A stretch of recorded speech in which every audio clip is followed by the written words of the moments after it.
একজন নিম্নমানের জান্নাতি, মানে সবচেয়ে শেষের দিকে যারা জান্নাতে যাবে তাদের সাথেই দুজন করে হুরুন আইন, আহাল পরিবার তো আছেই, গিলমান পানপত্র নিয়ে চারপাশে ঘোরাফেরা করবে। জান্নাত মানে কি? যেখানে যা ইচ্ছা তাই করা যাবে, বলার কেউ নাই, বাধা দেওয়ার কেউ নাই, সেখানে কোনো মৃত্যু নাই, সেখানে কোনো অহেতুক কথাবার্তাও নাই, কোনো গাল গল্প নাই, কোনো মিথ্যা নাই, কষ্টের ক্লেশ মাত্র নাই, থুতু ফেলতে হবে না।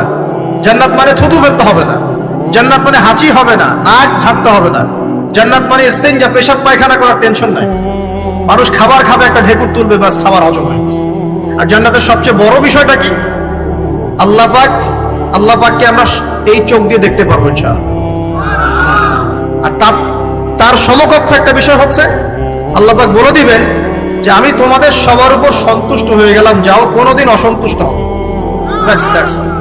এখন আপনি যত কিছুই করেন এই বস্তুবাদী জীবনে, মনে একটা ভয় থেকে যাবে।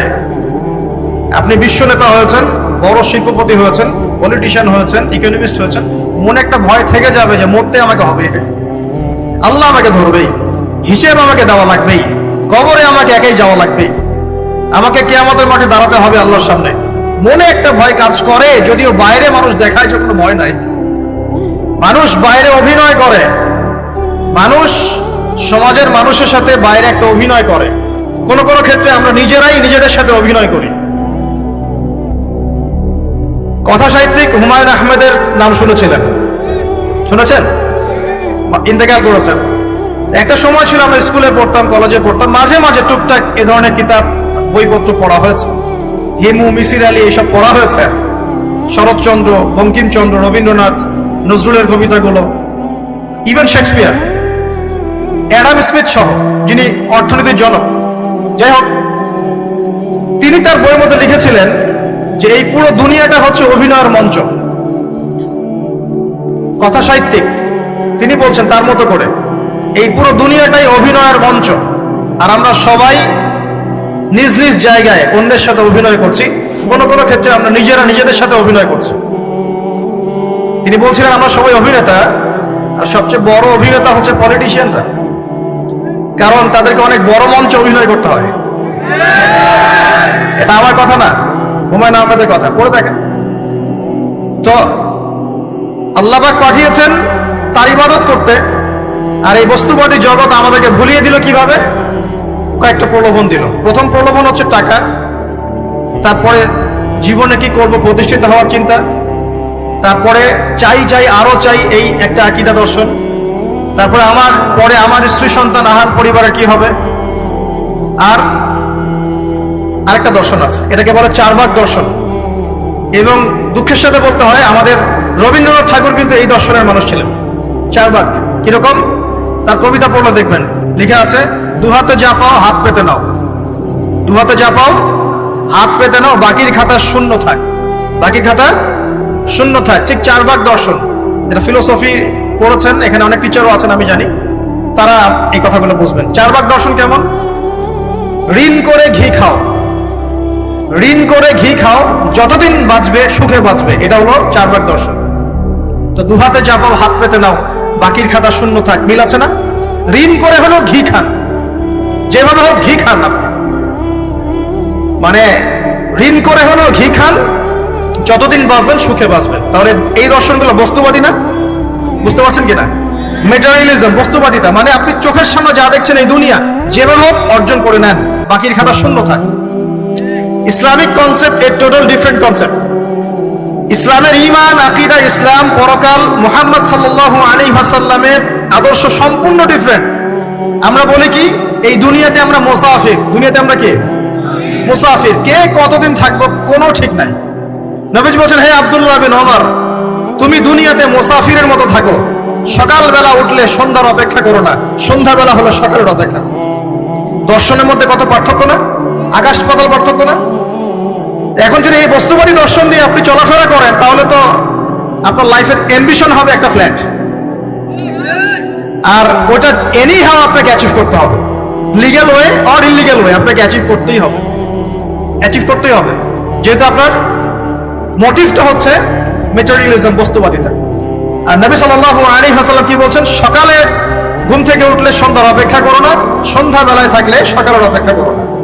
তুমি দুনিয়াতে মুসাফিরের মতো থাকো, তোমার যতটুকুতে দুনিয়া চলে যায় এতটুকুতে সন্তুষ্ট থাকো। নবীজি আরো বলছেন, তুমি কখনো উপরের দিকে চোখ দিয়ে হেঁটো না, রাস্তায় যখন হাঁটবে উপরের দিকে দেখো না। লা তানজুরু ইলা মান হুয়া আসফালা মিনকুম, যারা তোমাদের উপরে আছে ওদের দিকে দেখো না, বরং তুমি দেখো যে তোমার নিচে কারা আছে। আবার বলছি, নবীজি বলছেন তোমরা হাঁটবে যখন রাস্তায় চলাফেরা করবে তোমাদের উপরের দিকে দেখবে না যে তোমাদের উপরে কারা আছে, অলওয়েজ দেখবা তোমাদের নিচে কারা আছে, তোমাদের চেয়ে খারাপ কারা আছে। এক ভাইকে আপনি দেখবেন আপনি সুস্থ, তার হাত নাই। আরেক ভাইকে দেখবেন আপনি সুস্থ, তার চোখ নাই।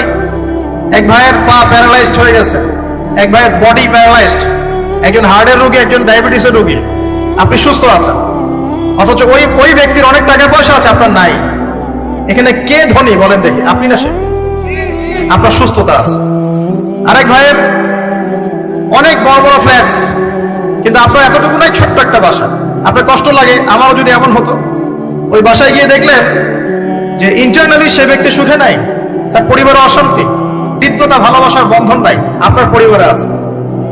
একটা রিক্সাওয়ালা সারাদিন রিক্সা চালিয়ে 500-1000 টাকা আর্ন করে বাসায় চলে গেল, গিয়ে বাসা আলু ভর্তা, ডিম ভাজা, ডাল দিয়ে ভাত খাচ্ছে, সুখে আছে, দিব্যি বউয়ের সাথে গল্প করছে, চাঁদ দেখছে।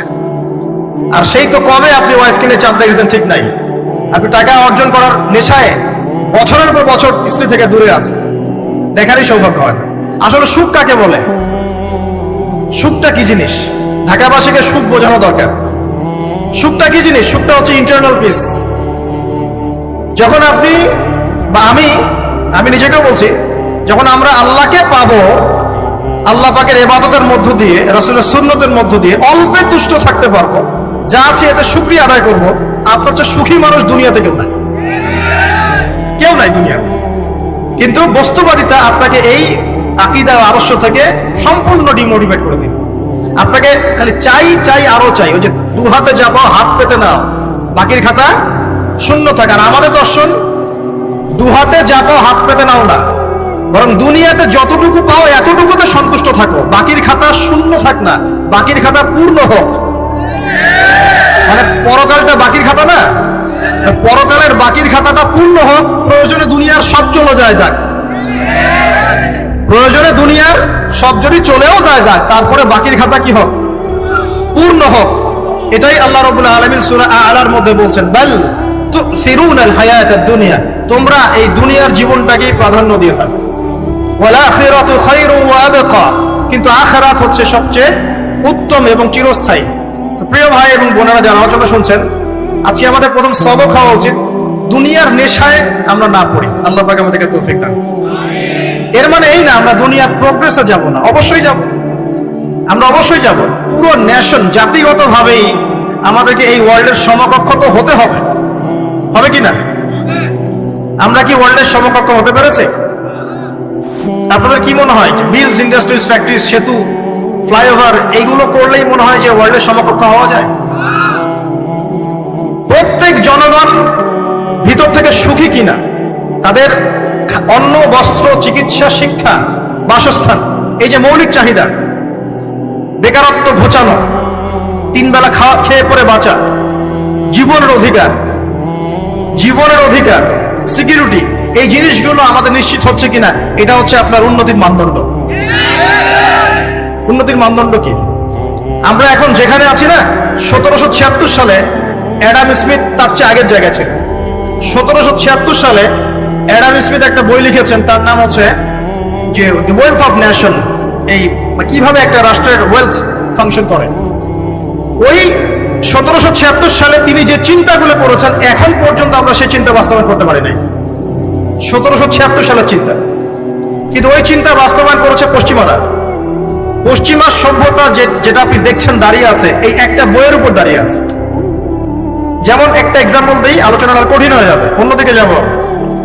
আমরা মনে করি যে অর্থনীতি আমরা নিয়ন্ত্রণ করব, ঠিক আছে, অর্থনীতির পুরো বিষয়গুলো আমরা নিয়ন্ত্রণ করে আমরা সমৃদ্ধি নিয়ে আসবো। আসলে বিষয়টা কি জানেন? অর্থনীতির নিজের একটা ফ্লো আছে, ও নিজেই নিজেকে নিয়ন্ত্রণ করে। এবং তার উপর একটা ইনভিজিবল হ্যান্ড থাকে, অদৃশ্য হাত, যেটা আমরা বলি আল্লাহ রাব্বুল আলামিন। আল্লাহ রাব্বুল আলামিন এই পুরো অর্থনীতিকে নিয়ন্ত্রণ করেন। আমরা যখন সেটাকে ইন্টারফেয়ার করতে যাব তখন ইকোনমি কলাপস করে যাবে। এই যে করছে কলাপস। আরো ব্যাপার আছে, শুধু ব্যবসা, অর্থনীতি, এক্সপোর্ট ইম্পোর্ট এগুলোকে তিনি জাতির মানদণ্ড বলতেন না। তিনি বলতেন যতক্ষণ পর্যন্ত জাতির প্রত্যেক ব্যক্তির মধ্যে এথিক্স না আসবে, নীতি যতক্ষণ পর্যন্ত না আসবে আপনি করাপশন থামাতে পারবেন না। তাই হয়েছে না? শুধু ব্যবসা না, আদর্শ কতটুকু আছে? এই যে আপনি দেখছেন বিভিন্ন জায়গায় ভেজাল খাবার খাওয়াচ্ছে, ওদেরকে টাকার অভাব আছে? ওদের টাকার কিন্তু অভাব নাই। নেম ফ্রেমে কোনো ঘাটতি আছে? এস্টাবলিশড বিজনেস, তাহলে কেন আপনাকে ভেজাল খাওয়াবে? কারণ তার মধ্যে এথিক্স নাই, নীতি নাই। এই জন্য জাতির প্রত্যেক সদস্যকে, মানে প্রত্যেক জনগণের প্রত্যেককেই আগে নীতিগত শিক্ষা দেওয়া উচিত। আর এই কাজটাই করে ইসলাম। বলে সুবহানাল্লাহ। এই এথিক্স এবং নীতি শেখায় কে? ইসলাম। ইসলামের চেয়ে সার্বজনীন ভাবে এবং যুগোপযোগী ভাবে কেউ এথিক্স শেখাতে পারবে না। কাগজে কলমে অনেকে অনেক কথা বলতে পারে, প্র্যাকটিক্যালি শেখাবে কে? ইসলাম। এখন বলতে পারেন তাহলে মুসলিমদের মধ্যে দুর্নীতি কেন, মুসলিমদের মধ্যে কেন এই সমস্যাগুলো হয়? উত্তর একটাই, ওই যে স্যার বলে গেলেন, আমি বিভিন্ন ওয়াজে যে এক এক জায়গায় এক এক কথা বলে। উত্তরটা কি? উত্তরটা হচ্ছে যে কোরআন এবং সুন্নাহর সঠিক যে শিক্ষাটা আছে, এই শিক্ষাটা আমরা অনেকেই বাস্তবায়ন করতে পারছি না। এটা আমাদের ব্যর্থতা। এটা কাদের ব্যর্থতা?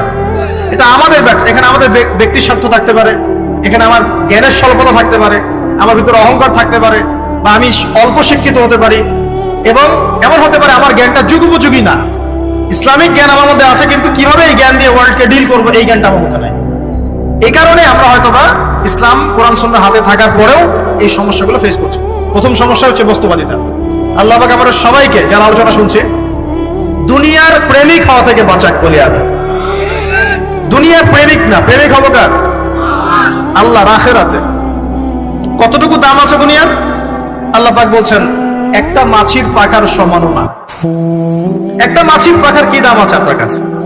আল্লাহ পাক বলছেন পুরো দুনিয়ার দাম আমার কাছে যদি একটা মাছির পাখার সমান হতো, তাহলে এই দুনিয়াতে কোনো কাফের মুশরিক পানি পান করতে পারতো না।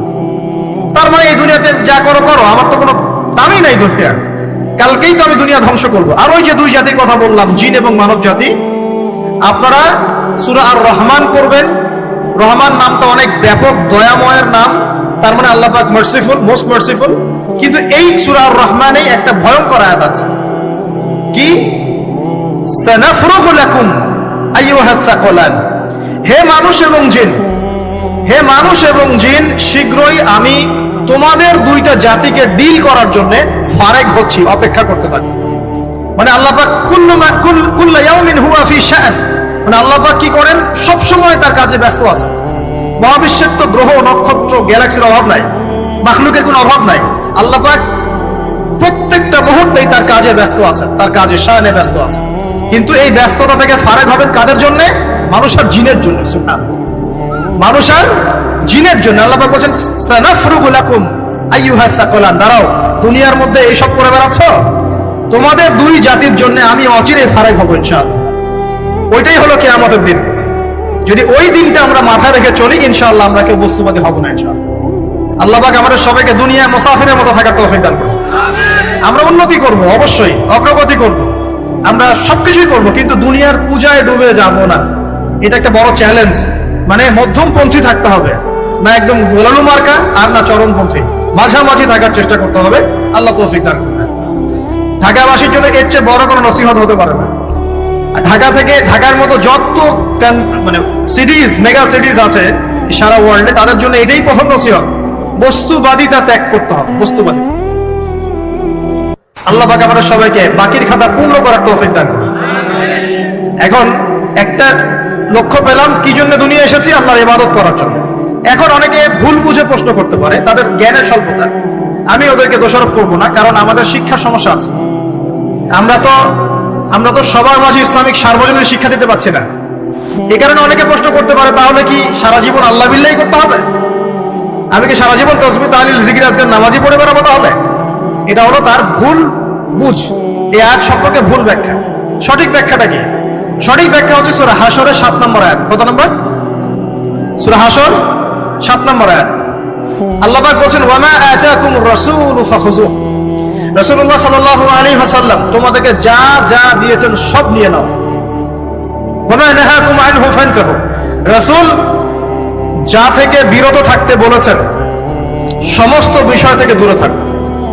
এখন এই আয়াতটাকে সামনে রেখে কুরআন সুন্নাহকে যদি আমরা ঘাঁটি, আমরা দেখব রাসূলুল্লাহ সাল্লাল্লাহু আলাইহি ওয়াসাল্লাম পেশাব পায়খানা ইস্তেঞ্জা করা থেকে শুরু করে রাষ্ট্র চালানো পর্যন্ত প্রতিটা কাজের হেদায়েত দিয়ে গেছেন। আলহামদুলিল্লাহ, এটা কেউ মানি বা না মানি দিয়ে গেছেন, এটা বিশ্বাস করতে হবে। আমল করতে পারি বা না পারি, নবী দিয়ে গেছেন, বিশ্বাস করতে হবে।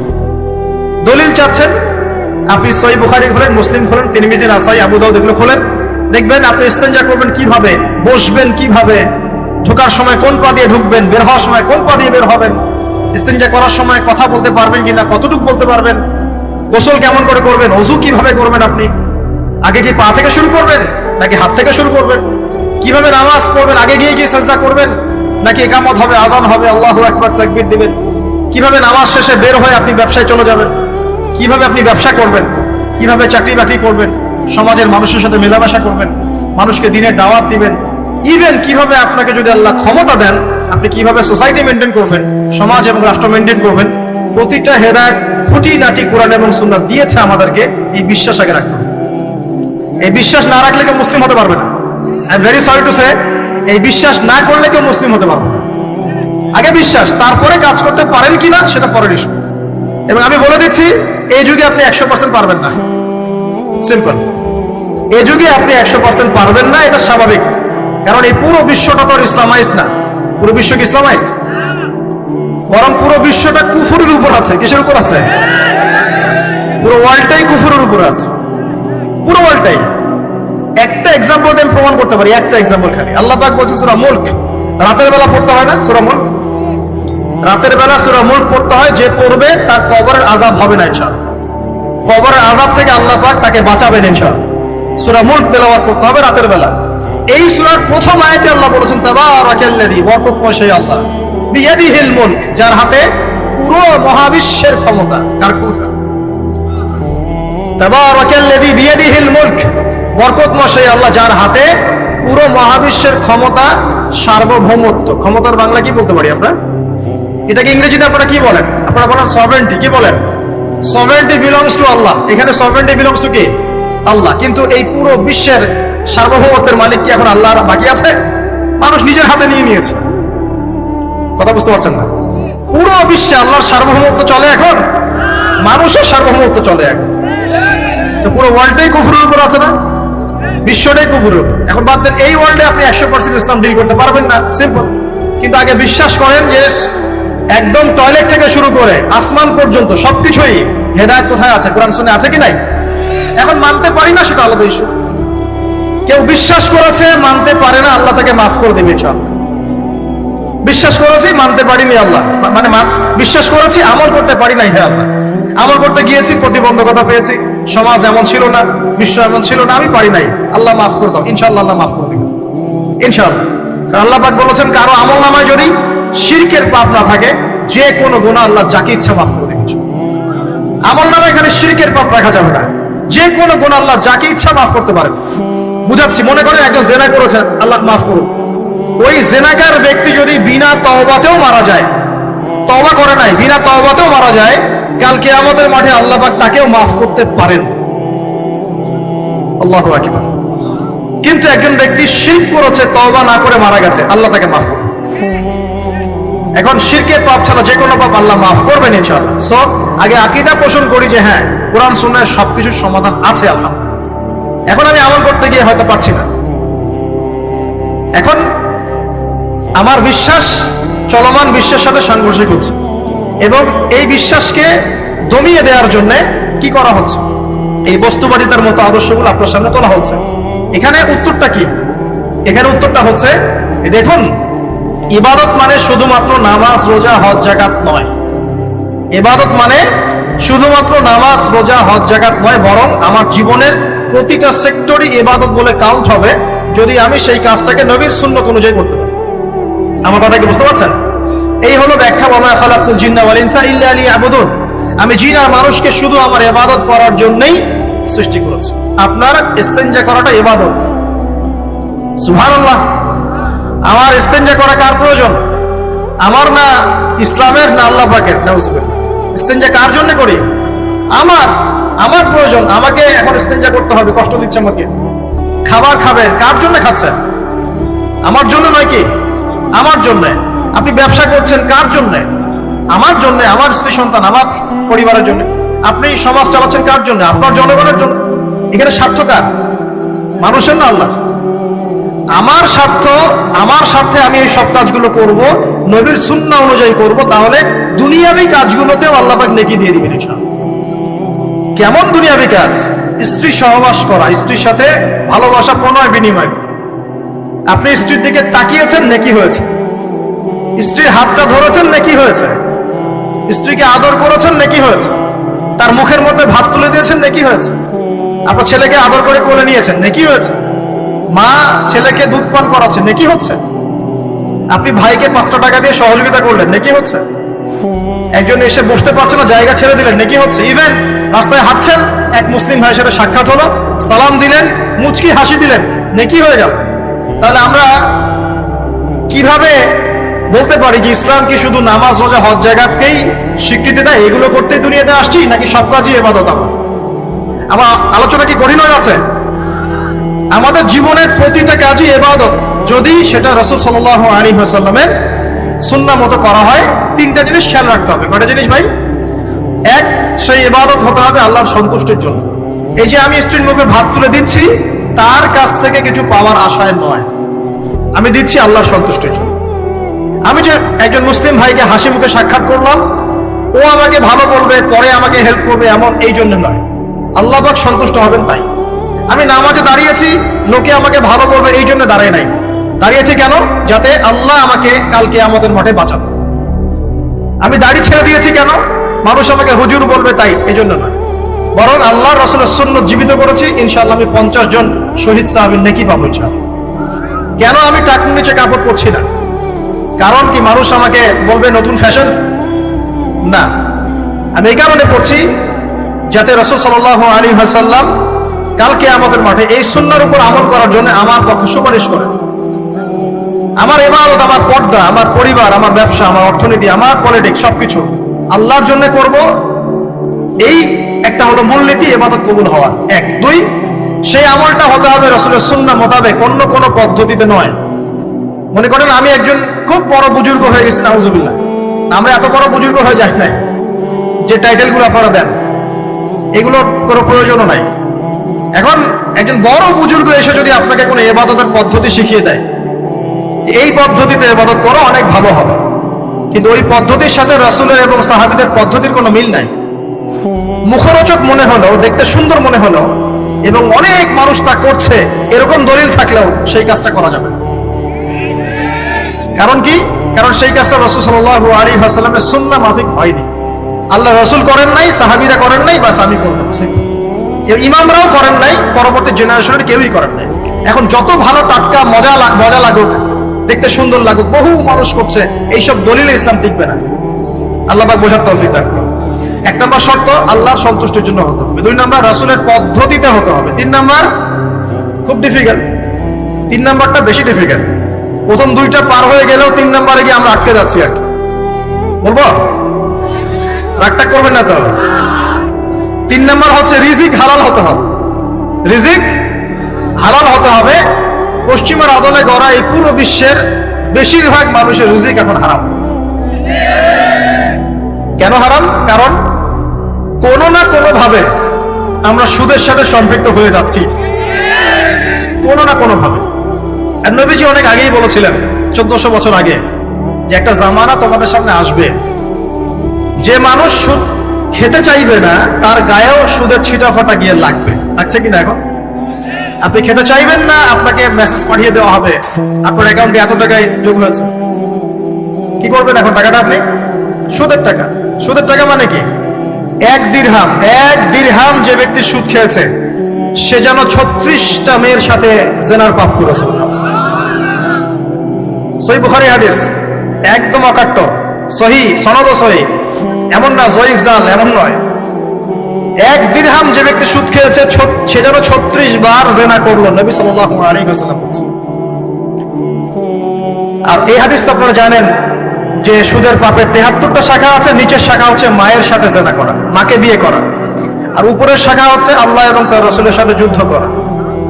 এগুলো অবহেলায় করছি আমরা। আর নবীজি বলছেন 4 শ্রেণীকে আমি অভিশাপ দিয়ে গেলাম। আল্লাহর নবী অভিশাপ দিয়ে গেলেন মানে সে জাহান্নামে যাবে, কোনো অবস্থাতেই জান্নাতে যাবে না। ইল্লা মা শা আল্লাহ, 1 যে সুদ খায়, 2 যে সুদ দেয়, 3 সাক্ষী থাকে, 4 লিখে রাখে। এখন বলেন এই সিস্টেমের বাইরে কতজন মানুষ আছে? এর বাইরে আবার আছে যাকাত না দেয়া, সম্পদ হারাম হয়ে যাচ্ছে। এর উপর আবার আছে ঘুষ যা না দিলে অনেক সময় চাকরি বাকরি হয় না। আস্তে আস্তে এগুলো আমরা ট্রেডিশন বানিয়ে নিয়েছি। এক সময় আমরা শোনেন এটাকে বলা হয় নিউট্রালাইজেশন, মানে স্বাভাবিকীকরণ। খুব কঠিন টার্ম বলে ফেলছি মনে কিছু কিছু। যেমন আগে ধর্ষণ হলে আমরা খুবই সোচ্চার ছিলাম এবং সারা এলাকা ফেটে যেত, এত বড় কথা। কেউ মাপে কম দিলে, ধরা পড়লে চক্ষু লজ্জায় সে সমাজে চলতে পারত না। কেউ চুরি করলে চক্ষু লজ্জায় বের হতে পারত না। আস্তে আস্তে আস্তে আস্তে আস্তে আস্তে এই যে মাপে কম দেয়া বলেন, সুদ বলেন, জেনা বলেন, আস্তে আস্তে পাপগুলোকে আমরা নিউট্রালাইজেশন করে ফেলেছি, নিউট্রালাইজ হয়ে গেছে। হ্যাঁ, ধর্ষণ ডেইলি 4-5টা হয়, সুদ সবাই খায়, আমিও খাই। জেনা তো সবাই করে, বয়ফ্রেন্ড গার্লফ্রেন্ড ফ্রি মিক্সিং আছে, আমি করলে সমস্যা কি? ওর তো 4টা, আমার তো মাত্র 1টা। ওর চেয়ে আমি ভালো। ওর 5টা বয়ফ্রেন্ড, আমার তো 1টা। ওর 4টা গার্লফ্রেন্ড, আমার তো 1টা। আমি তো ভালো। আমার ছেলে খুব ভালো, শুধু মাঝে মাঝে একটু ড্রিঙ্কস করে, ব্যাপারটা এরকম আর কি। তো এই যে পাপকে নিউট্রালাইজেশন করা হচ্ছে আস্তে আস্তে, স্বাভাবিকীকরণ। এই ফ্লোতে আমরা মোটামুটি সবাই পড়ে গিয়ে এখন রিজিক হারাম হয়ে যাচ্ছে। ঘুষ দিতে হয়, এটা চাকরি হবে না। আবার দেখেন যাকাত না দেওয়ার মধ্য দিয়ে রিজিক হারাম করে ফেলছি, সুদ খাওয়ার মধ্য দিয়ে করছি, ঘুষ নেওয়ার মধ্য দিয়ে করছি, কোনো কোনো ক্ষেত্রে করাপশন, অন্যের সম্পদ আত্মসাতের মধ্য দিয়ে করছি। এর বাইরে যারা ব্যবসা করছি, আমরা যে দুধে দেওয়া তুলসী পাতা এমনও নয়, কোনো কোনো সময় মাপে কম দিচ্ছি।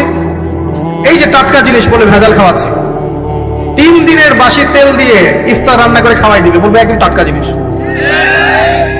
রমজান মাস আসছে সামনে না, কত যে মানুষ বের হবে যারা তারাবির নামাজ পড়বে একদম 20 রাকাত, ওখানে রাকাত নিয়ে ঝগড়া হবে। ঠিক ওরাই যখন দেখবেন বিকালে দুপুরে ইফতার বিক্রি করবে, বিভিন্ন পণ্য বিক্রি করবে, দেখবেন যে দুনিয়ার বাসি পচা আপনাকে খাওয়াই দিবে। এই শ্রেণীর মানুষের ধারণা যে লা ইলাহা ইল্লাল্লাহ শুধু মসজিদে আছে, বাজারে নাই। এটা ধারণা লা ইলাহা ইল্লাল্লাহ মুহাম্মাদুর রাসূলুল্লাহ এটা মসজিদে আছে, বাজারে, সমাজে, অন্য জায়গায় নাই। এটা তাদের ধারণা। তাদের এই ধারণা অচিরেই ভাঙবে যখন মৃত্যুর দূত চলে আসবে। তখন বুঝবে লা ইলাহা ইল্লাল্লাহ একটা সার্বজনীন কালিমা, যেটা জীবনের সব ক্ষেত্রেই চলতে হবে। আল্লাহ পাক আমাদেরকে বোঝার তৌফিক দান। ব্যবসা করছি আলহামদুলিল্লাহ, অ্যাটলিস্ট সুদ খাচ্ছি না। তবে এতটুকু মনে রাখবেন, ব্যবসায়ীদের অসততার কারণে, আমানতের খেয়ানতের কারণে একটা আযাব আসে। হাদিসের মধ্যে আসছে একটা আযাব আসে। নবীজি বলেছেন, যখন একটা জাতির ব্যবসায়ীরা মাপে কম দেওয়া শুরু করে, মিথ্যা কসম করে পণ্য বিক্রি করা শুরু করে এবং আমানতের খেয়ানত করে, তখন ওই জাতির উপর দুর্ভিক্ষ চাপিয়ে দেওয়া হয়। কি চাপিয়ে দেওয়া হয়? দুর্ভিক্ষ চাপিয়ে দেওয়া হয়। মনে করছেন যে হয়তো দুর্ভিক্ষ নাই, পুরো ওয়ার্ল্ড ওয়াইড একটা নীরব দুর্ভিক্ষ চলছে এখন আস্তে আস্তে। সকালে একটু আগে বলেছিলাম না, গরিব মানুষ আলু ভর্তা, ডাল আর ডিম ভাজা দিয়ে ভাত খেত আগে। এখন তারা বলে আমরা ডিমই দেখতে পারি না চোখে। ডিমও খাওয়ার এখন সামর্থ্য হচ্ছে অনেকেরই। আপনি শোনেন, আমি একটা জব করতাম, মনে করেন স্যালারি পেতাম 5,000 টাকা, এখন পাচ্ছি 10,000 টাকা। কিন্তু 10,000 টাকা স্যালারি পাওয়ার পরেও আগে 5,000 টাকা দিয়ে আমি সংসার চালাতে পারতাম, এখন 10,000 টাকা দিয়ে পারছি না। কারণ কি? কারণ হচ্ছে মুদ্রাস্ফীতি, দ্রব্যমূল্যের ঊর্ধ্বগতি। এর পাশাপাশি আছে আমানতের খেয়ানত করা, করাপশন এবং কিছু অসৎ ব্যবসায়ীর এই দুরভিসন্ধি। এসবের কারণে সাফার করছি কারা? আপনি তো সাফার করবেন না, কারণ আপনার তো ফ্ল্যাট আছে বড়। আপনি তো সাফার করবেন না, বিকজ আপনার আমার তো 3 বেলা খাওয়ার টাকা পয়সা আছে। এই যে আমি এসেছি, আমাকে ভালো অঙ্কের হাদিয়ে দিচ্ছে, আমি তো সাফার করবো না। সাফার কে করবে? সাফার করবে রিক্সাওয়ালা ভাই, ভ্যানওয়ালা ভাই, এই যে রাস্তাঘাটে যারা আশপাশে বাসা করে আছে, যারা দারিদ্র্য সীমার নিচে আছে, এদের সংখ্যা কত আপনার মনে হয়? মিনিমাম 3 থেকে 4 কোটি মানুষ আমাদের দেশের মধ্যে। মনে হচ্ছে পপুলেশনটা কম?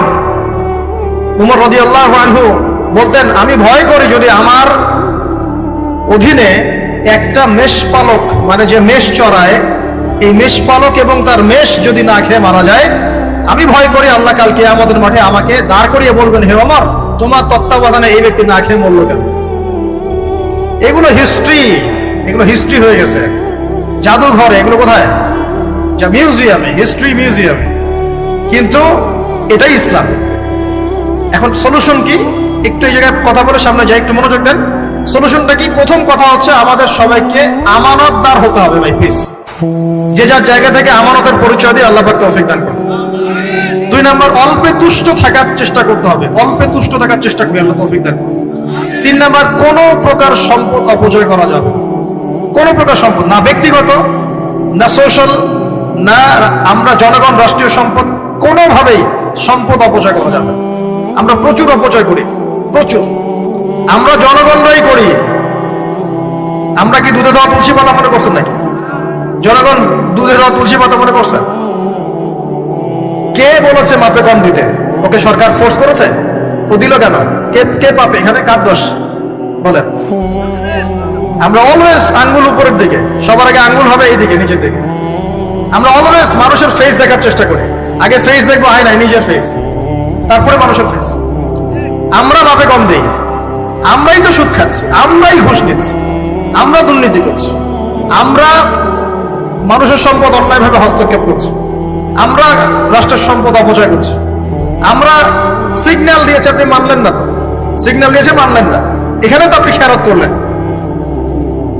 টোল দিয়েছে, টোল, আপনি ফুস করে গাড়িটা টান দিয়ে চলে গেলেন, আপনি তো খেয়ারত করলেন এখানে। এই ট্যাক্স তো রাষ্ট্রের পাওনা ছিল, দীর্ঘদিন বিল পড়ে আছে, আপনি দিচ্ছেন না বিল, ট্যাক্সের টাকা দিচ্ছেন না, বিল দিচ্ছেন, আপনি তো খেয়ারত করছেন। এই হিউজ অ্যামাউন্ট অফ যদি করাপ্টেড মানিগুলোকে এক জায়গায় করা যায় না, বাংলাদেশ হবে নিউ ইয়র্ক এক থেকে নিউ ইয়র্ক। বস্তুবাদিতার কথা বলছি, বস্তুবাদিতার দিক থেকে, কনস্ট্রাকশন এইসবের দিক থেকে, life first lane of life, এই দিক থেকে যে জিডিপি এরকম থাকবে, যদি সব করাপশনের টাকাগুলোকে আপনি জড়ো করতে পারতেন। কিভাবে সম্ভব? কে নিবে এই উদ্যোগ? আল্লাহ পাক এমন ব্যক্তিত্ব উপর থেকে নিয়ে আসুন বলি আমি। দোয়া করতে কোনো দোষ আছে?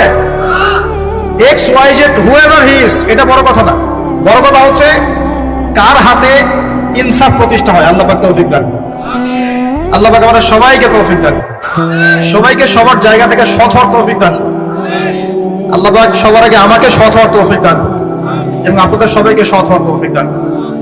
আগে ভালো মানুষ হই, আগে ভালো মানুষ হই। আমি আমাদের মাদ্রাসা স্কুলের টিচারদেরকে আগে বুঝাই, ছাত্রদেরকে এই পুঁথিগত বিদ্যা পরে শেখান, আগে শিখান তারা কিভাবে ভালো মানুষ হবে, ওদেরকে মোরালিটি শিখান, এথিক্স শিখান। বই পুস্তকে ডিগ্রি সার্টিফিকেট অর্জন করে আমি কি করব যদি আমি ভিতর থেকে মানুষ হতে না পারি? অনেক ডিগ্রি আছে আমার, কিন্তু আমি তো হিংসা করি মানুষকে, আমি আত্ম অহংকারে ভোগী, আমি অন্যের উন্নতি দেখতে পারি না, আমি মিথ্যা বলছি, প্রতারণা করছি, তাহলে আমি তো ভিতর থেকে পুঁথিগত বিদ্যায় দক্ষ হয়ে আল্লাহর কাছে পার পাবো না। বাবা, আল্লাহ পাক আমাদের সবাইকে ভিতর থেকে ভালো হওয়ার তৌফিক দান করুন বলি আমি। এটা করতে হলে প্রথম ট্র্যাক যেটা বললাম ভাই, দুনিয়ার নেশায় ডুবে যাওয়া যাবে না। দুনিয়াকে আমরা মনে করব দুনিয়া আমার প্রয়োজন, যতটুকু আমার হয়ে যায় সন্তুষ্ট থাকবে। আমরা অল্পতে তুষ্ট থাকার মানসিকতা লালন করে আল্লাহ পাক তৌফিক দান করুন। এরপর দুনিয়ায় আসার উদ্দেশ্যটা মাথায় রাখবো, এসেছি কি করতে? আল্লাহর ইবাদত করতে। আর এই প্রশ্নের উত্তর আমরা বের করে নিয়ে আসলাম, ইবাদত মানে শুধু নামাজ, রোজা, হজ জাকাত নয়। ইবাদত মানে আমার জীবনের প্রতিটা কাজই ইবাদত। 3 শর্ত পূরণ করতে হবে। 1, আল্লাহর জন্য হতে হবে। 2, রাসূলের সুন্নাহ মাফিক হতে হবে। 3, আমাদের উপার্জনটা হালাল হতে হবে। এই হালাল, এই কথা বলতে গিয়ে এই জায়গায় এসেছিলাম যে এই বিশ্বে হালাল খাওয়াটা খুব টাফ, কিন্তু অসম্ভব না। এখানে এই আয়াতের উপর আমল করলেই ইনশাআল্লাহ আল্লাহ মাফ করে দিবেন। সেটা হলো ফাত্তাকুল্লাহা মাসতাতা'তুম, ফাত্তাকুল্লাহা মাসতাতা'তুম। আল্লাহ পাক বলেছেন তোমরা সাধ্য মতো আল্লাহকে ভয় করো, তোমরা সাধ্য মতো ভয় করো। আমি বেঁচে থাকার চেষ্টা করি, আল্লাহ ওই চেষ্টাটাই দেখবেন ইনশাআল্লাহ। 3টা জিনিস আমি আপনাদের মধ্যে ঢুকিয়ে দিতে চাই আজকের লেকচারে, যেটা আমি নিজের মধ্যে নিয়েই চলি যেদিন থেকে ইসলামের বুঝ এসেছে ওই দিন থেকে। 1, স্বপ্ন। 1 কি? স্বপ্ন। আপনি স্বপ্ন দেখতে শেখেন, ড্রিম ড্রিম বিগ, আপনি বড় স্বপ্ন দেখতে শেখেন। স্বপ্ন দেখেন যে ইনশাআল্লাহ একদিন পুরো বাংলাদেশ কেন পুরো বিশ্বে ইসলামের জয় জয়গান হবে ইনশাআল্লাহ। কথিত ইসলাম না, প্রকৃত ইসলাম ইনশাআল্লাহ। কথিত আর প্রকৃত ইসলাম কিন্তু এক না। কথিত ইসলাম মানে ইসলামের নামে ধর্ম ব্যবসাও আছে, ইসলামের নামে মাজার পূজা আছে, ইসলামের নামে অনেক ভণ্ডামি আছে, আছে না? ইসলামের নামে অনেক কিছু চলে যেগুলো আসলে ইসলামের সাথে সম্পর্কিত না, মানুষ করছে, মানুষ ইসলাম মনে করে। আমরা কথিত ইসলামের কথা বলছি না, প্রকৃত ইসলামের কথা বলছি। কোন ইসলাম? যে ইসলাম রাসূল সাল্লাল্লাহু আলাইহি ওয়াসাল্লামের যুগে ছিল, সেই ইসলাম। যে ইসলাম আবু বকর সিদ্দিকের যুগে ছিল, যে ইসলাম উমর ইবনে খাত্তাবের যুগে ছিল, যে ইসলাম উসমান আলী রাদিয়াল্লাহু আনহুমা তাদের যুগে ছিল, যে ইসলাম আদম থেকে নিয়ে মুহাম্মদ সাল্লাল্লাহু আলাইহি ওয়াসাল্লাম পর্যন্ত 1,24,000 নবী রাসূল আল্লাহর জমিনে প্রতিষ্ঠা করে গেছেন, ওই ইসলামের কথা বলছি। বড় স্বপ্ন দেখেন ইনশাআল্লাহ। এই স্বপ্নে আমিও একটা ভূমিকা রাখবো ইনশাআল্লাহ। এই স্বপ্নটা নিজের মধ্যে সেট করেন, তাহলে আপনার মধ্য দিয়েও ইসলাম একটা খেদমত পাবে ইনশাআল্লাহ। সবাই লেকচারার হবে না, কেউ হয়তো বই লিখবে, কেউ হয়তো ইসলামের জন্য গাইবে, ইসলামের জন্য কবিতা লিখবে, ইসলামের জন্য ইকোনমিক কোনো প্রজেক্ট লঞ্চ করবে, ইসলামের জন্য পলিটিক্যাল সেকশনে দুর্নীতি কমাই দিবে, ইসলামের জন্য হয়তো কেউ কনস্ট্রাকশনাল রেভলিউশনারি কাজ করবে, ইসলামের জন্য ন্যাশনকে এগিয়ে নিবে। এমনকি ইসলামের জন্য নাম্বার স্বপ্নের সাথে সাথে লক্ষ্য স্থির করতে হবে, লক্ষ্য স্থির করতে হবে। লক্ষ্যটা কি? এই লক্ষ্য নিয়ে কথা বলতেই শুরু করেছে। লক্ষ্যটা হবে পরকাল। লক্ষ্যটা কি? লক্ষ্য একটাই, জান্নাত। লক্ষ্য কি? জান্নাত। এই লক্ষ্যে কাজ করতে গিয়ে যদি আল্লাহর পথে আপনাকে গালি খেতে হয়, সমালোচনা শুনতে হয়, আপনার শারীরিক, মানসিক, অর্থনৈতিক নির্যাতন সহ্য করতে হয়, দেখবেন আপনি মন থেকে সুকুন, শান্তি ফিল করছেন। এই পথে যদি হোঁচট খেয়ে পড়েও যান, শান্তি লাগবে, ভালো লাগবে যে আমি আল্লাহর জন্য করেছি, আল্লাহ আমাকে এটা আজর দিবে। মানুষ আমাকে অনেক ভালো বলছে, এর মানে এই নয় যে আমি জান্নাত পেয়ে গেছি। আবার মানুষ আমাকে ছিছি করছে, এর মানে এই নয় যে আমি জাহান্নামে চলে গেছি। প্রকৃত ভালো আর মন্দের মানদণ্ড আল্লাহ ফিক্স করবেন ইনশাআল্লাহ কাল কিয়ামতের মাঠে। ফামান যুহজিহা আনিন নার ওয়া উদখিলাল জান্নাতা ফাকাদ ফাজ।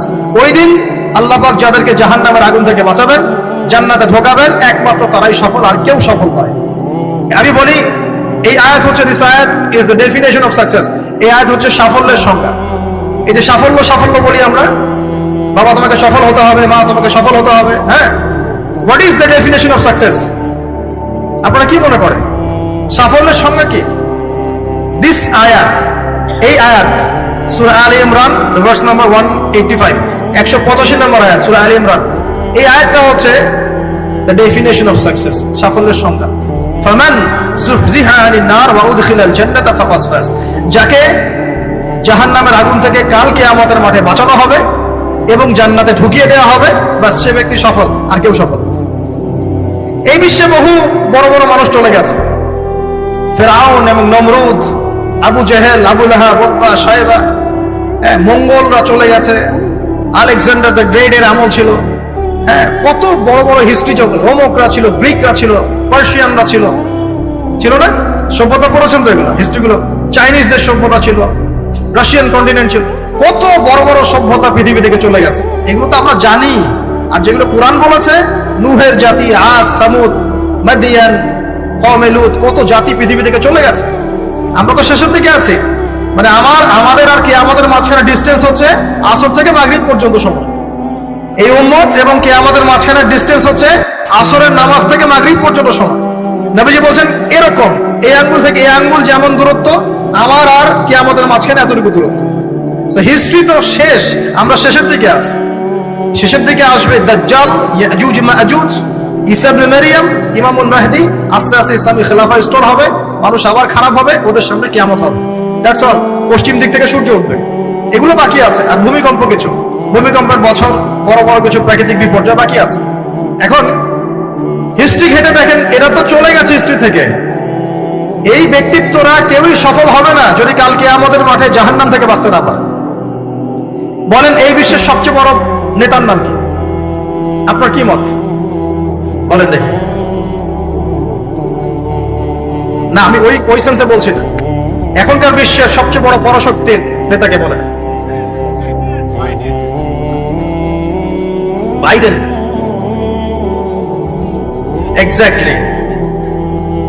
আমার মতে পুতিন, আমার মতে কি এই ব্যক্তি সফল হতে পারবে না যদি কাল কিয়ামতের মাঠে জাহান্নাম থেকে বাঁচতে না পারে। তার কাছে এখন সবকিছু আছে, অনেক কিছু আছে। এই ব্যক্তি সফল হতে পারবে না যদি কাল কিয়ামতের মাঠে জাহান্নাম থেকে বাঁচতে না পারে। যদি সে কাল কিয়ামতের মাঠে জাহান্নাম থেকে বাঁচতে পারে, জান্নাতে যেতে পারে, সে সফল ইনশাআল্লাহ। আমি একটা এক্সাম্পল দিচ্ছি।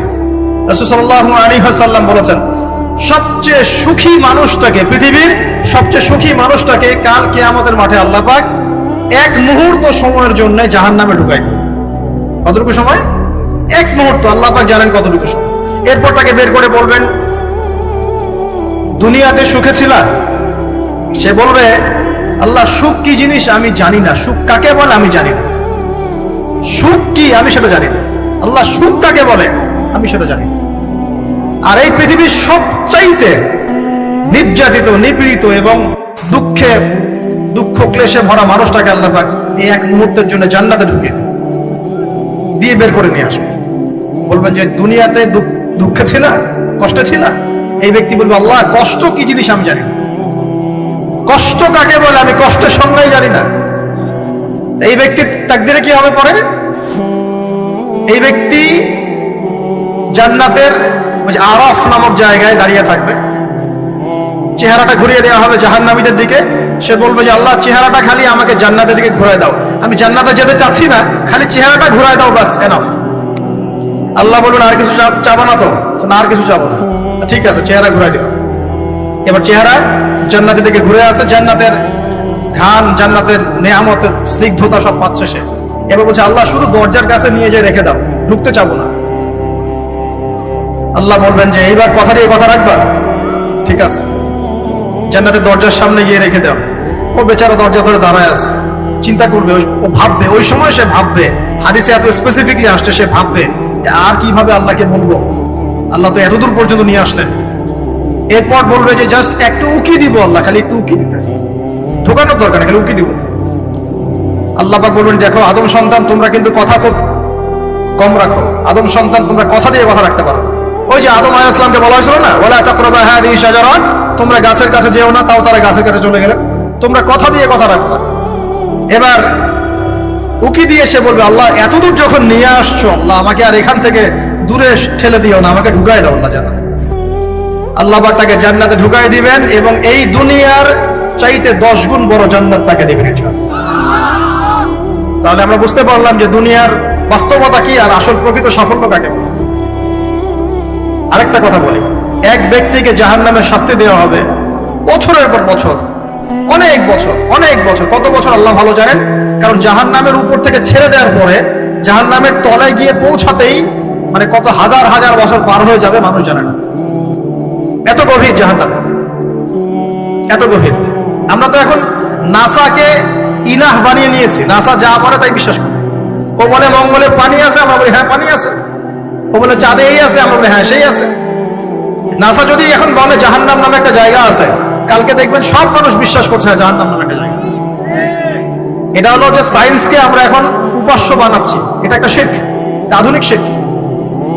আধুনিক আরো শিরক আছে, আল্লাহর হালালকে হারাম করা, আল্লাহর হারামকে হালাল করে দেওয়া। ওদিকে আমি যাচ্ছি না।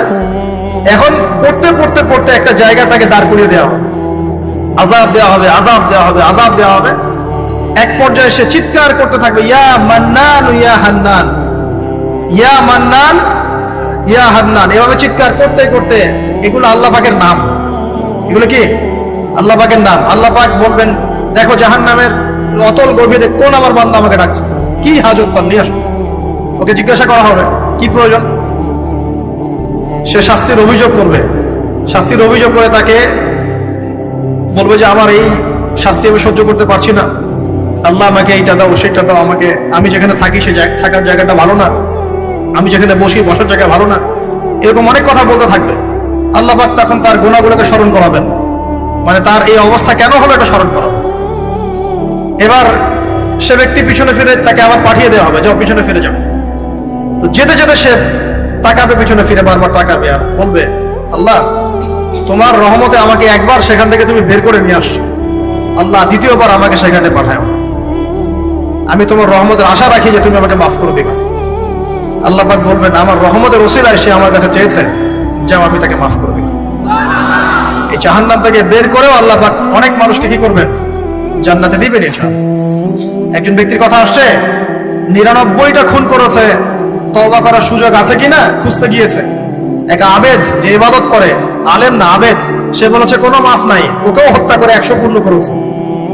পরে অন্য এক আলেমের কাছে গিয়ে তওবা করেছে, আল্লাহ পাক তার জান কবজের সময় ফেরেশতাদের দূরত্বকে পরিমাপ করে এই ওসিলায় আল্লাহ রাব্বুল আলামিন তাকে মাফ করে দিলেন। আরেক ব্যক্তিকে মাফ করেছেন আল্লাহ রাব্বুল আলামিন, যে তার সন্তানদেরকে বলেছিল আমি মারা গেলে আমার লাশটাকে পুড়িয়ে ফেলবা, অর্ধেক ছাই বাতাসে ভাসিয়ে দিবা, অর্ধেক ছাই সাগরে ভাসিয়ে দিবা, বাতাসে উড়িয়ে দিবা, সাগরে ভাসিয়ে দিবা। আল্লাহ পাক ছাই জড়ো করেছেন, করে বলেছেন কেন করেছো এই কাজ?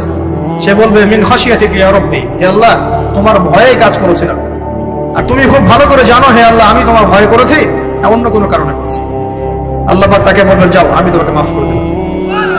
এক নারীর কথা আসছে, ব্যভিচারী মহিলা, জিনা করে, পতিতা মহিলা, একটা কুকুরকে পানি পান করিয়েছে, আল্লাহ তাকে মাফ করে দিয়েছে। আর একজন লোকের কথা আসছে যে তার বন্ধুকে এতটুকু বলেছিল, একজন ব্যক্তি তার বন্ধুকে এতটুকু বলেছিল যে আল্লাহ তোকে কোনোদিন মাফ করবে না, আল্লাহ তোকে কোনোদিন মাফ করবে না। এরকম কথা কিন্তু আমরা অনেকে বলে ফেলি। আল্লাহ পাক মৌতের পরে এই দুই ব্যক্তিকেই ডাকবেন, কিয়ামতের মাঠে ডাকবেন, এটা বারজাগে হয়েছে। বলবেন আমার রহমত নিয়ে কথা বলার ইখতিয়ার তোমাকে কে দিয়েছে? আমি কাকে মাফ করব কাকে করব না এই কথা বলার ইখতিয়ার তোমাকে কে দিয়েছে? আজকে আমি তাকে মাফ করে দিলাম, তোমাকে জাহান্নামে দিয়ে দিলাম, চাপ। অতএব আল্লাহ রাব্বুল আলামিনের এই বিশাল রহমত আমরা পাবো, আশাবাদী ইনশাআল্লাহ। এই কারণে আমাদের প্রথম যে বিষয়টা ফোকাস করতে হবে, আল্লাহ রহমত পেতে হলে আমাদের অবশ্যই বস্তুবাদিতা ত্যাগ করতে হবে। আল্লাহ পাক দুনিয়া পছন্দ করেন না, দুনিয়ার মোহে যারা ডুবে থাকে আল্লাহ এদেরকে পছন্দ করেন। দুনিয়া প্রয়োজন, যতটুকু আমার দরকার আমি করব, যতটুকু প্রয়োজন নাই এই বিষয়টা আমি পেতেই হবে, চাই চাই আরো চাই, হ্যাঁ দু হাতে চাপাও হাত পেতে নাও, ঋণ করে ঘি খাও, এইসব দর্শনের ধার ধারবো না আমরা ইনশাআল্লাহ। আমাদের দুনিয়া চলে গেলে যাক, বাকির খাতা পূর্ণ হোক ইনশাআল্লাহ তাআলা। আর এই দুনিয়াতে এসেছি আল্লাহর ইবাদত করার জন্য। শিখলাম, জানলাম, বুঝলাম ইবাদত মানে শুধুমাত্র নামাজ, রোজা, হজ, যাকাত নয়। এগুলো অবশ্যই ইবাদত, এগুলোই ইবাদত নয়, বরং আমাদের জীবনের প্রতিটা কাজই ইবাদত। আমাদের স্ত্রীর মুখে ভাত তুলে দেওয়া পর্যন্ত, একটা মুসলিম ভাইয়ের সাথে হাসি মুখে কথা বলা পর্যন্ত, মুসাফা করা পর্যন্ত, এভরি সিঙ্গেল ওয়ার্ড যে আমরা এই দুনিয়াতে করি, এগুলো ইনশাআল্লাহ তাআলা ইবাদত বলে কাউন্ট হবে যদি আমরা এগুলোকে তিনটা পদ্ধতিতে করি। এক, আল্লাহর সন্তুষ্টির জন্য করি, দুই, রাসূলের পদ্ধতিতে করি, এবং হালাল খেয়ে করি। ইনশাআল্লাহ তাআলা আল্লাহ পাক আমাদের সবাইকে এইভাবে ইবাদত করার তৌফিক দান। আর শেষ করার আগে আমি আর কয়েকটা পয়েন্ট টাচ করে শেষ করে দিচ্ছি, রাত অনেক গভীর হচ্ছে। আসন্ন রমজান মাস আমাদের সামনে আছে, আমাদের সামনে বলতে এই তো 2 সপ্তাহ হয়তো বাকি নাই। আমি কয়েকটা পয়েন্ট খালি আপনাদের সাথে শেয়ার করবো, যে এই পয়েন্টগুলো যদি একটু ফোকাস করি, রমজান মাসটা গুনাহ মাফের উৎসব হবে ইনশাআল্লাহ। আমরা কলেজ লাইফে পড়তাম একটা ওয়ার্ড, উৎসবের উৎসাহ। উৎসবের উৎসাহ, এই যে ছায়ানট, উদিচি, এইসব জায়গায় যারা থাকে না, এরাও এই শব্দগুলো জানে। উৎসবের উৎসাহ, ওরা বলে যে জাগতে হবে রাত আলো জ্বেলে রেখে উৎসবের উৎসাহে, মানে রাত জাগতে হবে আলো জ্বেলে রেখে উৎসবের উৎসাহে। আমাদের এই দুনিয়ার জীবনের হায়াত কিন্তু খুব লম্বা না, খুব লম্বা কি 60 থেকে 70, এর মধ্যে আল্লাহ পাক কিছু উৎসবের উৎসাহ দিয়েছেন। যেমন শবে বরাত, যেমন শবে বরাতের রাত, এই রাতে ব্যক্তিকেন্দ্রিক তো কিছু ইবাদত করা যায়, সামগ্রিক না হয়। এই রাতে আল্লাহ পাক সবাইকে মাফ করেন, 2 শ্রেণীর মানুষ বাদ দিয়ে, মুশরিক, মুশাহিদ, শিরক করে যারা, হিংসা বিদ্বেষ পোষণ করে যারা, এদের বাদ দিয়ে। শাবান মাস বেশি বেশি নবী রোজা রাখতেন, আরাফাত দিন, আশুরা, মুহররম, জিলহজ মাসের প্রথম 10 দিন, কিছু উৎসবের উৎসাহ আল্লাহ দিয়েছেন, তাই নাই? সবচেয়ে বড় উৎসব কোনটা বলেন তো? এই যে রমজান মাস। এখন এই মাসে আলো জ্বালা থাকবে উৎসবের উৎসাহে। কিভাবে? প্রথম কথা বলি, দুনিয়াবি বাজার ঘাট, শপিং টপিং যা যা আছে আগে ভাগে এই কয়দিনে করে ফেলেন, যাদের সামর্থ্য আছে। যাদের সামর্থ্য নাই তারা, আমি বলেছি প্রজেক্ট করতে হবে, সোশ্যাল প্রজেক্ট। আমরা সামর্থ্যবানদের টাকাগুলোকে কিছু সৎ মানুষ কালেক্ট করবেন, করে যাদের সামর্থ্য নাই তাদের ঘরে মাসের বাজার পৌঁছে দেবেন। করা যাবে না ইনশাআল্লাহ? আমরা যারা এইসব জায়গায় থাকি আমরা মনে করি সোসাইটির সবাই এমন। সোসাইটির সবাই এমন নয়। অনেক মানুষ হয়তো খেয়ে পরে থাকতে পারে না, সবাই আমাদের মতো খায় না। আমরা 10টা আইটেম নিয়ে বসে খেতে, অনেকে আলু ভর্তা জোটে না, আছে না? আমরা আমাদের যাকাত, আমাদের ওশর, আমাদের ফিতরা, আমাদের সাদাকাতুল ফিতর, আমাদের সাদাকা এবং ইফতারের প্রজেক্টগুলোকে সুন্দর করে প্যাকিং করে 1 মাসের বাজার করে দেওয়ার ক্ষমতা আমাদের নাই। একজন করে পরিবারের দায়িত্ব নেওয়ার ক্ষমতা আমাদের নাই। আপনি একটা নেন, আপনি একটা নেন, আপনি একটা নেন, আপনি 2টা নেন, আপনি 5টা নেন। দেখবেন ইনশাআল্লাহ তাআলা যখন আমরা খাবার ভাগাভাগি করে খাবো, ইনশাআল্লাহ সমাজে দারিদ্রতা কমে যাবে। কি উন্নতি, কি সবার মধ্যে সম্প্রীতি ছড়িয়ে দেওয়া উন্নতি, সবার মধ্যে এই যে ভালোবাসা ছড়িয়ে দেওয়াটা কিন্তু সমাজের উন্নতি। উন্নতি মানে আমরা আসলে কি বুঝি? খালি কনস্ট্রাকশন নির্মাণ করার উন্নতি? সবার মধ্যে সম্প্রীতি ছড়িয়ে দেওয়াটা উন্নতি। ইভেন এই প্রজেক্টে আপনি অমুসলিম ভাইকেও শরিক করতে পারেন। হ্যাঁ, যাকাতের অর্থ অমুসলিমকেও দেওয়া যায়, তার অন্তর ইসলামের দিকে আকর্ষিত হবে ইনশাআল্লাহ। মুসলিমরা আমাকে সহযোগিতা করেছে, তার আমাদের রিলিজিয়নের প্রতি তার একটা সফট কর্নার তৈরি হবে ইনশাআল্লাহ। এগুলো করা বন্ধ করেছে বলেই তো অন্যরা এগুলো কাজ করছে। নীরবে আস্তে আস্তে বাংলাদেশে বহু মানুষ বিধর্মী হয়ে যাচ্ছে, কিন্তু খবর রাখেন না। আল্লাহ পাক আমাদেরকে বোঝার তৌফিক দান করুন। আগে রমজানের প্রিপারেশন নেন, এটা গেল একটা পারিবারিক ইকোনমিক প্রিপারেশন। আধ্যাত্মিক প্রিপারেশন কি? হুট করে রমজান মাসে গিয়ে সব ইবাদত একসাথে ধরা যায় না। এই কারণে এখন থেকেই নামাজ, তেলাওয়াত, তাফসীর পড়া, একটু তাহাজ্জুদ, চাশতের নামাজ, ইশরাকের নামাজ, জিকির আজগার, এগুলো একটু ধরার চেষ্টা করি, যাতে রমজান মাসে গিয়েই আমি একদম যেন মোমেন্টামটা যেন ধরতে পারি ইনশাআল্লাহ। আল্লাহ পাক তৌফিক দান। 3 নাম্বার হচ্ছে অপচয় করবো না রমজান মাসে। অনেকদিন বলছি 5টা খেজুরে যদি ইফতার হয়ে যায়, 6 নাম্বার খেজুর আপনার খাওয়ার দরকার নাই, আপনি দান করে দেন।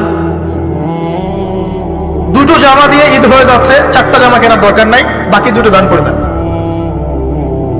আপনার পরিবারের জন্য যদি 30 কেজি চাল যথেষ্ট হয়, 40 কেজি কেনার দরকার নাই, বাকিটা দান করে দেন। বহু মানুষ রমজান মাসে ইফতার করবে, ইফতার করে আল্লাহর কাছে বদদোয়া করবে, দেখে নিয়ে বলবে যে আল্লাহ আমি ইফতার করার খাবারটুকু পাচ্ছি না। পুরো বিশ্বের ইকোনমিক অবস্থা কিন্তু সুবিধার না। আস্তে আস্তে আমাদের এগুলো বুঝতে হবে। আল্লাহ আমাদেরকে শুধু কোরআন তেলাওয়াত করলেই তো হবে না, এগুলো অর্থ তো বুঝতে হবে। কোরআন হাদিস দিয়ে বিশ্বটাকে তো ডিল করতে হবে, হবে কি না? আল্লাহ তৌফিক এনায়েত করুন। অপচয় না করি। আর রমজান মাস আসার আগেই আল্লাহর ওয়াস্তে সবার ঘরে ঘরে কোরআন এবং কোরআনের তাফসীর কেনা চাই। এই রমজান মাস আমরা কোরআন পড়ে শেষ করে দেবো ইনশাআল্লাহ। রমজান মাসের সবচেয়ে ইম্পর্টেন্ট জিনিসটা কি বলেন তো? কোরআন নাজিল হওয়া। শাহরু রমাদানাল্লাযী উনজিলা ফীহিল কুরআন। রমজান সেই মাস যে মাসে কি নাজিল হয়েছে? কোরআন। অতএব সবচেয়ে ইম্পর্টেন্ট পার্ট রমজানের কোরআন। যারা কোরআন তেলাওয়াত করতে জানি না, পড়া শিখবো, রাজি আছি ইনশাআল্লাহ? রমজান মাসের পুরো 30 দিন আমরা কোরআন তেলাওয়াত করা শিখবো ইনশাআল্লাহ। স্থানীয় ইমাম থাকতে পারেন, টিচার থাকতে পারেন, অনলাইনে শিখতে পারেন, অফলাইন কোর্স করতে পারেন, যেভাবে হোক আপনাকে শিখতে হবে। এর পাশাপাশি যারা হাফেজ এবং আমরা টুকটাক যারা আরবি বুঝি, আমাদের প্রতি নসিহত হচ্ছে রমজান মাসে 30 দিনে প্রতিদিন 1 পারা করে আমরা তাফসীর পড়বো। 30 দিন 30 পারা শেষ ইনশাআল্লাহ।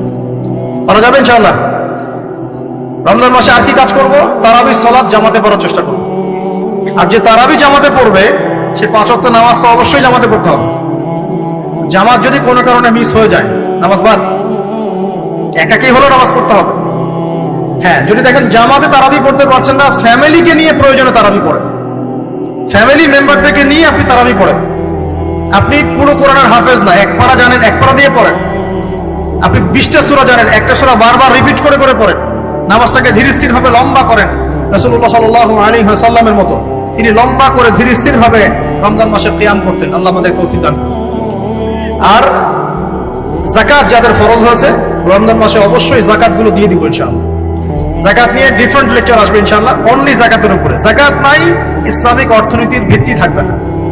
যাকাত প্রতিষ্ঠা না করতে পারলে চিরস্থায়ীভাবে সমাজ থেকে দারিদ্রতা দূর করা যাবে না, কোনোভাবেই যাবে না। আপনি অ্যাডাম স্মিথের বই সমাজে কায়েম করে ছেড়ে দেন, তারপরেও দেখবেন যে সমাজে দারিদ্রতা দূর হচ্ছে না 100%। যতক্ষণ পর্যন্ত মুহাম্মদ সাল্লাল্লাহু আলাইহি ওয়াসাল্লামের ছেড়ে যাওয়া এই যাকাত ভিত্তিক অর্থনীতি প্রতিষ্ঠা না করতে পারছে। আমি চ্যালেঞ্জ করলাম, অ্যাডাম স্মিথের বই দি ওয়েলথ অফ নেশন আপনি প্রতিষ্ঠা করে দেন সমাজের মধ্যে, দেখবেন যে 100% দারিদ্রতা দূর হবে না, কখনো না। মুহাম্মদ সাল্লাল্লাহু আলাইহি ওয়াসাল্লাম রেখে যাওয়া সুন্নত যাকাতটা চালু করে দেন, দেখবেন ইনশাআল্লাহ কেউ না খেয়ে মারা যাবে না ইনশাআল্লাহ। এটা প্র্যাকটিক্যাল। অ্যারাব স্পিডের জন্ম হয় নাই যখন উমর রাদিয়াল্লাহু আনহু এই যে তার খেলাফত চালাতেন, তখন কি তার জন্ম হয়েছে নাকি? উমর রাদিয়াল্লাহু আনহু যুগে একটা মানুষ দেখাতে পারবেন দারিদ্র সীমা নিচে বাস করে? তখন ওয়েলথের মানদণ্ড কি ছিল? গোল্ড কয়েন, গোল্ড, দিনার। সাহাবীরা ছেড়ে যেতেন দিনার, দিরহাম। আমরা ছেড়ে যাই কাগজ। কি ছেড়ে যাই? কাগজ। আর মনে করে অনেক ধন আমার। কি একটা যুগ আসলো, মানুষ কাগজকে ধন মনে করে। সুবহানাল্লাহ। যাই হোক, ওদিকে যাচ্ছি না। যাকাত গুলো দেওয়ার চেষ্টা করে আল্লাহ পাক সবাইকে তৌফিক দেন। মনে রাখবেন, যে ব্যক্তি নামাজ পড়ে যাকাত দেয় না সে মুসলিম নয়। যে নামাজ পড়ে যাকাত দেয় না, যাকাত অস্বীকার করে, সে মুসলিম নয়। আর যে ব্যক্তি নামাজের ফরজিয়াতকে অস্বীকার করে সেও মুসলিম নয়। নামাজও থাকতে হবে, যাকাতও থাকতে হবে। আল্লাহ পাক তৌফিক ইনায়াত করুন, আমিন। আর সবশেষ কথা হলো, রমজান মাসে আমরা যেটা বুঝি খাওয়ার আর পান করা ছেড়ে দেওয়ার নাম রোজা, এটাও ভুল কনসেপ্ট। শুধু খাবার আর পানীয় ছেড়ে দেওয়ার নাম রোজা বা সওম নয়, বরং আল্লাহ পাকের নিষেধকৃত যাবতীয় কবিরা গুনাহ ছেড়ে দেওয়ার নাম হচ্ছে সওম। সওম রেখে যদি আমি জেনা করি, গার্লফ্রেন্ডের সাথে চ্যাটিং করি, আর ডেটিং করতে যাই, কফি খাই, হ্যাঁ, ইউনিভার্সিটিতে আমি বসে বসে তার সাথে ডেট করি, ফোনে চ্যাট করি, এখানে ওখানে লুকিয়ে লুকিয়ে দেখা করি, মিথ্যা কথা বলি, মাপে কম দেই, সুদ খাই, মিথ্যা কথা বলি, প্রতারণা করি ইত্যাদি। রোজা রেখে যদি এই কাজগুলো আমরা করি, রোজা ভেঙে যাবে। বিশ্বাস করেন, রোজাটা ভেঙে যাবে, রোজা থাকবে না।